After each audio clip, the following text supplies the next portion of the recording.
Hi there, I'm Linda and this is Huttons Valley Permaculture. Today on a diary of a permaculture gardener, I'm hoping to get this path cleared so we can get walking on it again. And I also want to show some love to my celery plants. Now just here next to my overgrown path are some of my celery plants. I've got several plants around the garden. Now, I'm no expert at growing celery and it's kind of always been a hit and a miss with me. Now, I've checked my little planting guide and you sort of plant them in this area in spring, which I did with these, but they really didn't do a lot. Now, I don't know if adding some compost to them at this late stage is going to help them or just send them to seed. But either way, that's what I'm going to do, because they're not very strong plants and it might be my last chance to kind of get a decent harvest from them. I'm also going to have a really good look at them because I've found loads and loads of baby snails in them. So I'm going to clear all of that out as well. I've already crushed a whole lot of little snails that I found just hiding in this plant. And you can kind of see down further on the leaves, they're just more and more right down at the base there. So we might try an eradication program while we're at it. There is just so many slugs and snails on these plants. So I think the first thing we've got to do is clear around these celery plants and get this section of the path cleared at the same time. And then I'm going to put my unfinished compost on them. The second area of celery plants are just here, near where I grew some eggplant. Now some of them are looking a bit shabby, but others are looking okay at this point. Again, as I say, I don't understand the growing phases of celery and whether composting at this point is just a bit pointless. In this garden, which we saw in the last video, I have a young celery plant and one that's a little bit older, so I'm also just going to pile up a little bit of compost around these plants. Now it's this older compost here that I'm going to use. I'm still waiting for my canvas tarps to come in, so I've still got that horrible blue plastic one on, but we'll get something better soon. So before dealing with my path, I'm going to look after these little plants because I've kind of been meaning to do it for a while and then just kept putting it off. Oh, nice little carrot there. I've already cut one little carrot off just here. Now this one here is there's a couple of parsnip plants here, which might have been here for a long time actually. Oh, no, I'll have to get a fork onto those.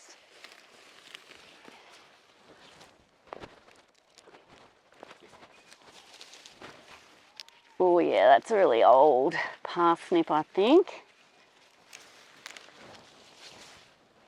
And we'll try and dig out the one I broke off.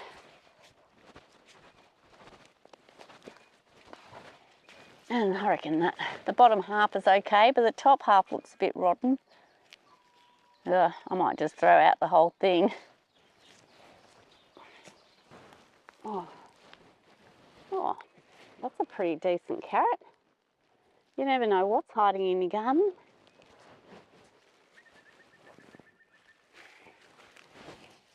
Oh, and that's a little chilli plant. Well, we'll leave that for the minute. Sometimes you forget what you've planted in areas because it gets swamped with all these other little weedy species.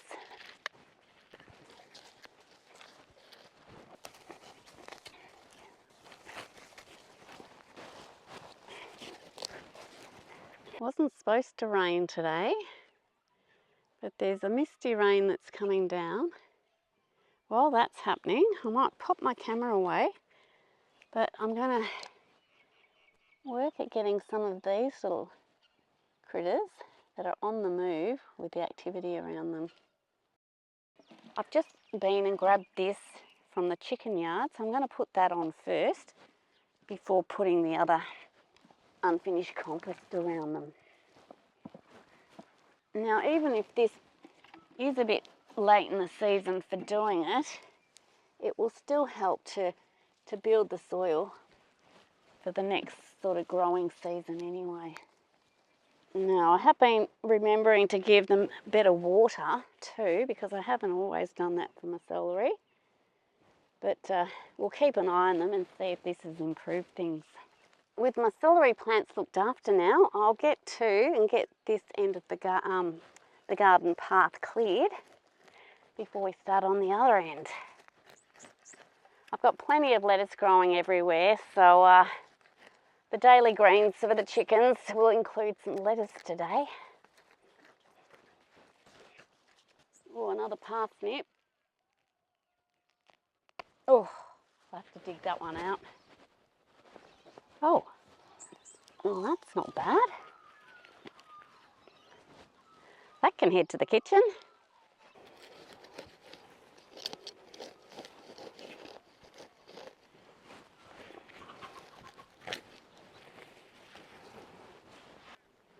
Sun's just peeking through now as I finished this end of my path.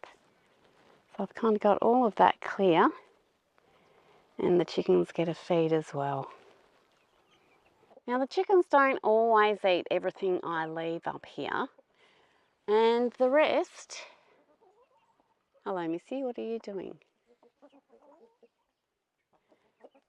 And the rest just kind of lies on the ground and gets kicked around and pooped on and eventually breaks down, and it forms this lovely layer underneath, which, you know, the chickens love to dig through, but it's also great for plants. Now, this would have seeds in it. You can see all the little seedlings starting to germinate, but I'll cover it with the other compost, which should kind of keep them under control. Oh, there's slugs and snails in this one too. And now some of the coarser compost.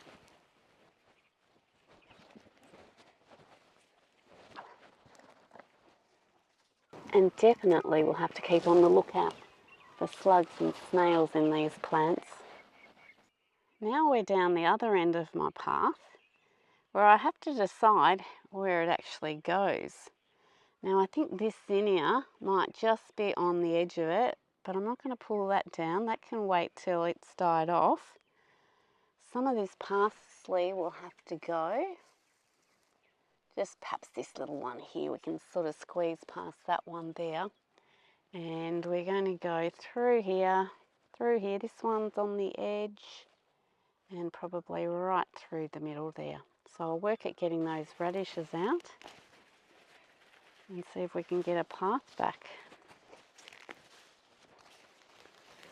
Some of these radishes are big and some are small. Some seem to thrive and some seem to really struggle. It's kind of interesting when you've let them all grow.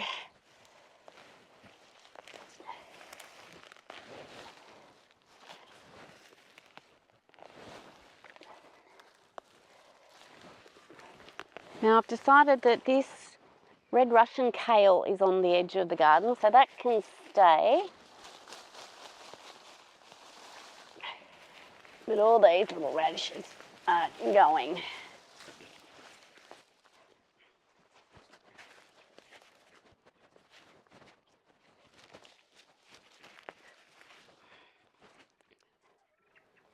I'm still not confident of that path going that way, but that's where we're going to put it. I feel like the path really should just go through there, but it doesn't make sense. So, yeah, we'll curve through to there. I did at one point have the paths kind of matching up, but we've kind of lost that a bit. Now I've got another parsnip I've got to deal with. Oh yeah, that one's a good one too. You never can tell with parsnips in my garden anyway. So I've got a couple to roast up now.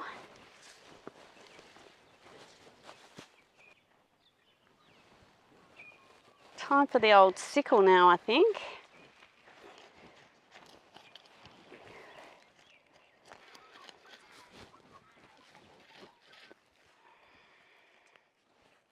When I put my paths in, they were kind of just a nice curve on contour around the garden, and they didn't kind of take little sharp turns like this. So I imagine my path's actually supposed to go right where those two zinnias are. But hey, we're not going to do that. So I don't suppose it matters if your paths are forever shifting around, as long as you can get round the garden, right? Anyway, we're going to get this little parsley out and call this bit the path. Oh, there's three little parsley plants. Chickens will love them. And that's kind of most of the path cleared now. Yeah, that path kind of meanders a bit now, but doesn't matter. The path is actually almost as good as the soil in this garden. So next time we'll just plant out where this bit of path is and redirect it over here where it was originally intended.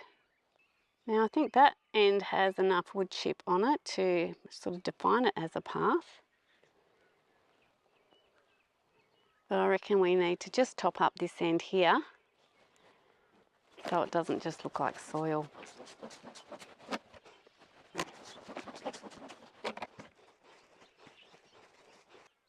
That feels better. Now a quick weed of my celery plants here, and then I can finish up with getting the compost on.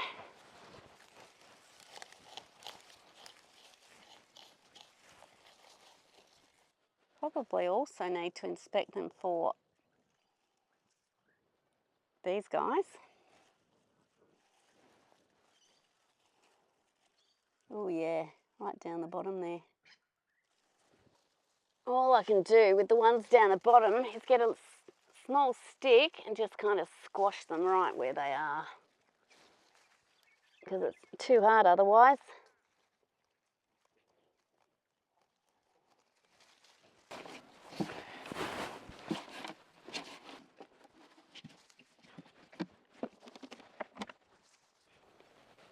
And we've given some love to the celery plants as well as creating my path again. And we've also given love to the soil. Yesterday, after finding so many snails on these celery plants, I thought I'd better get out here at night with a torch and see what I can collect. And last night I got I call it a bucket full, but it covered the bottom of the bucket, so there was plenty to collect. And this morning when I was out here, I noticed that my little pea seeds were starting to shoot. And I thought, what hope do they have with all of these slugs in the environment? So today's activity is to deal with this garden bed that's adjacent to these peas to give them a bit of a chance. Now, an interesting thing last night I noticed was that even though I'd surrounded my new little seedlings the other day with all this wool in the hope that that would help protect them, it didn't stop these slugs crawling across here to munch down these little seedlings. So I think that's a bit of a myth that wool helps stop your slug activity. And I think I might just continue coming out at night until I really knock the slug numbers down. I don't want these little seedlings all eaten up. So what are we looking at clearing in this bed? Well, there's plenty of kale with slugs on it. This is why I need to move it on.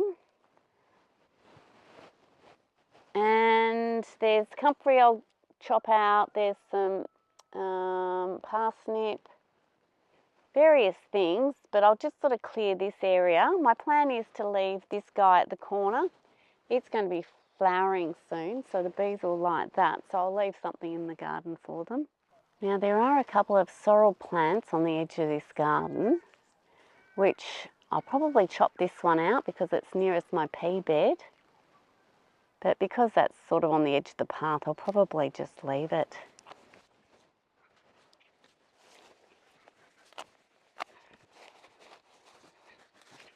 3 there, another one here, another one up there. Yep, yep, yep. And I'll get those. Make sure they don't hang around.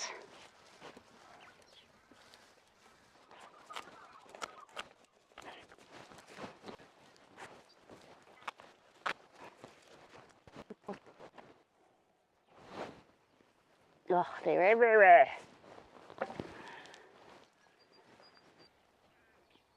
We'll throw those to the chickens. Oh. That one. Dad.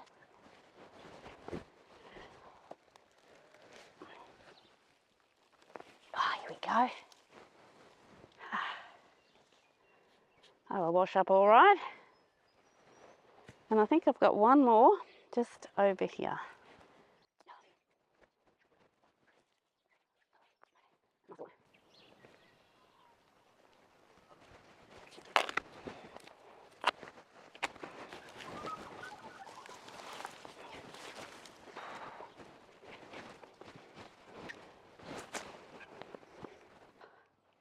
You warm up pretty quick doing all of this.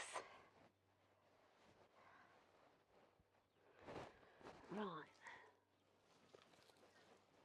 I've got a little celery plant here which I'll leave. There's plenty of these growing around the garden, so I'll get rid of all of that. This Swiss chard can go. I'll be digging up any of this sorrel. It's like dock, the roots go right down and you really need to dig it out, which is unfortunate, but it'll just keep growing from the base. And comfrey, well, even if you dig out the roots, there'll be something left to grow, so I'll just keep chopping that back. Oh, slug. Oh, slugs are plenty. I'll grab those.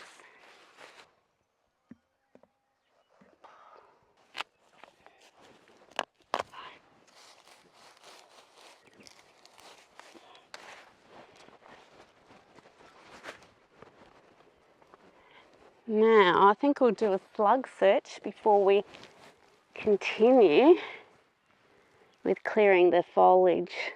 We don't want anyone escaping.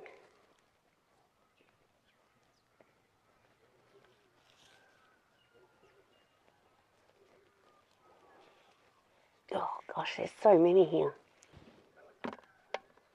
Now I think I've got all of, well, you think you'd get all of them, but you don't. But I've also cut out sort of below the surface of the soil the comfrey roots because they were kind of right in amongst it to ground level. And I've thrown all of that in here along with the slugs, and I'm just going to put boiling water over the top of that a bit later. Now there's a little patch of sorrel just here, so I'm going to get my fork onto it and dig it up just to make sure I get all the roots. Oh, it's a bit like parsnip, it's really hard to get up. Talking about parsnip, there's another one.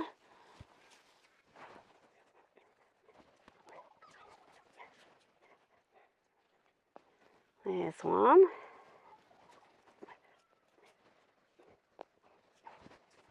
Get the worms out of the way.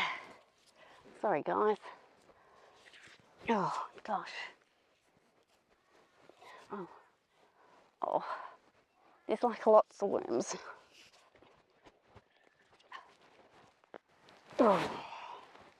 I don't think we're going to get the whole root out, but you can see that plant didn't look all that big, but it's already, the roots are huge. Oh. Oh. Sorry about the noise. Oh well, that one's not too bad. Well, I've got that clear there now. I've just put a little marker, one of the old leek plants actually, just so I can see where my peas are and I don't go stepping on them. But I've got all of this space here for my little seedlings. I've got beetroot, a few kale plants. I'm just going to kind of mix them in a bit, and I'll just leave, I've left that sorrel there and this bit of kale here because it's not in the way at all. Now I'm not going to do any planting today because I might just do a couple more night searches for slugs, make sure I really get those numbers down. I do still have this lush area over here which will be housing heaps, I reckon. So who knows, maybe I'll do some clearing there before I get those seedlings in, but it means I give them a couple more days just to get that little bit bigger before they have to deal with the pests. Before I finish up in the garden this morning, I need to do a few harvests. Now the first one is one of my pumpkins. The pumpkins are just starting to deteriorate. They're getting the powdery mildew on them. But I usually pick my pumpkins when the little tendrils have really browned off. Now they're not quite at that point yet, but I do have an issue with one of my pumpkins. It's important to keep an eye on what's going on in your garden to stop issues becoming a bigger problem. This pumpkin here is sitting on what looks like a little rat's exit and entry point, and I was worried that they'd be kind of nibbling it from below, and I have noticed that there has been a little bit of activity, so I think it's probably time to grab this one in. Got a bit of a hollow sound, so I reckon it should be close to being ready. Now it's a bit awkward getting in here. I might snip that off so we can all see. And I don't want to squash these stalks too much because I don't know which plants are feeding the other pumpkins. Now I wonder if it will just snap off if I flip it. Oh.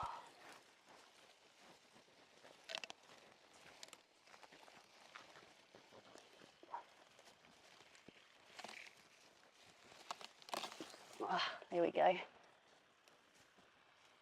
Just down there's a little rat hole, and you can see it's just started to enjoy this pumpkin before me. Oh.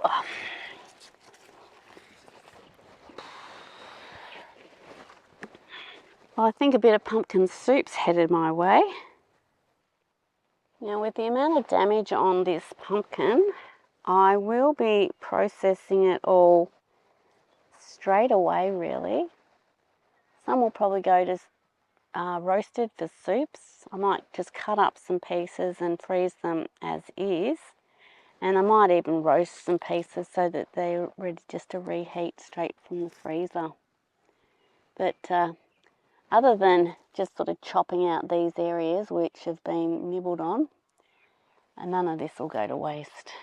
Another of my veg that I've been keeping an eye on, which is right next to my pumpkin patch, is my capsicums.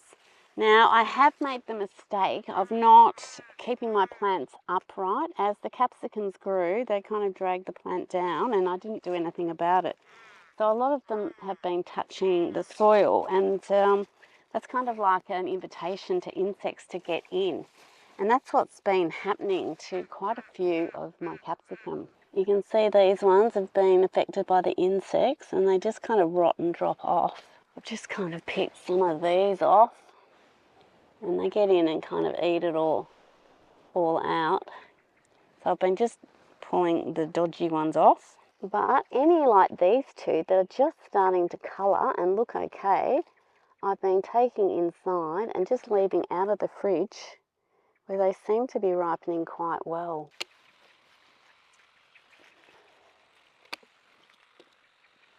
I did kind of shove that underneath the plants to get them off the ground a little bit, and who knows, it may have helped, because those two look okay.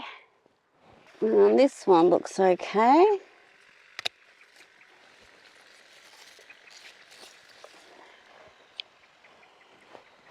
Just starting with the colour. But if you look here, you can see what I mean. An insect's just got into that one and it's just going to town on it, and it's pretty revolting. And also this one, and they just kind of smush. Yeah. So there's still got a few on here. I want to see some colour before I start taking them, so maybe I'll just prop that up a little bit and get it off the ground a bit more. There's some others that have died over there. I'll deal with them all together later. Now, I don't know if propping it up is the full answer or whether it would happen regardless, but it seems to be the ones that are on the soil. So I'll pop that there and see how they go. The last thing I'm going to harvest today is some broccoli heads. I've got quite a few ready, so I'm going to take those inside and preserve them by blanching and just freezing the florets. I'll sort of cut them into smaller pieces. Now, I really don't want them getting any bigger than what they are now. And we've even got this plant here that I've already taken the head off with its side shoots. That one's definitely ready to take, I reckon.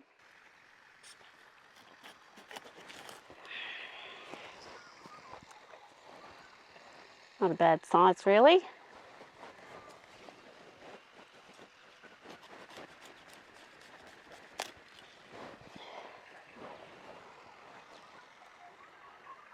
And that's definitely ready. You can see those little flowers are almost ready to open.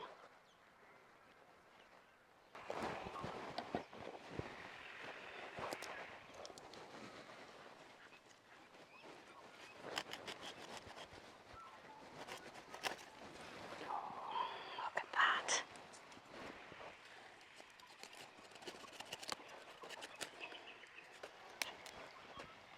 One more. Now I'm trying to just take the head and not too much of the leaves, just to make sure we allow for the side shoots, really.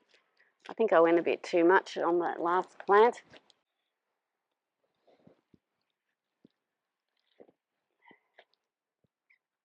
Now I think you can eat those, but I'll feed them to my chickens. Well, I call that a pretty good harvest today. So I've got some roasting to do with the pumpkin and the parsnip, some blanching and freezing, and the capsicums I'm just going to leave to ripen.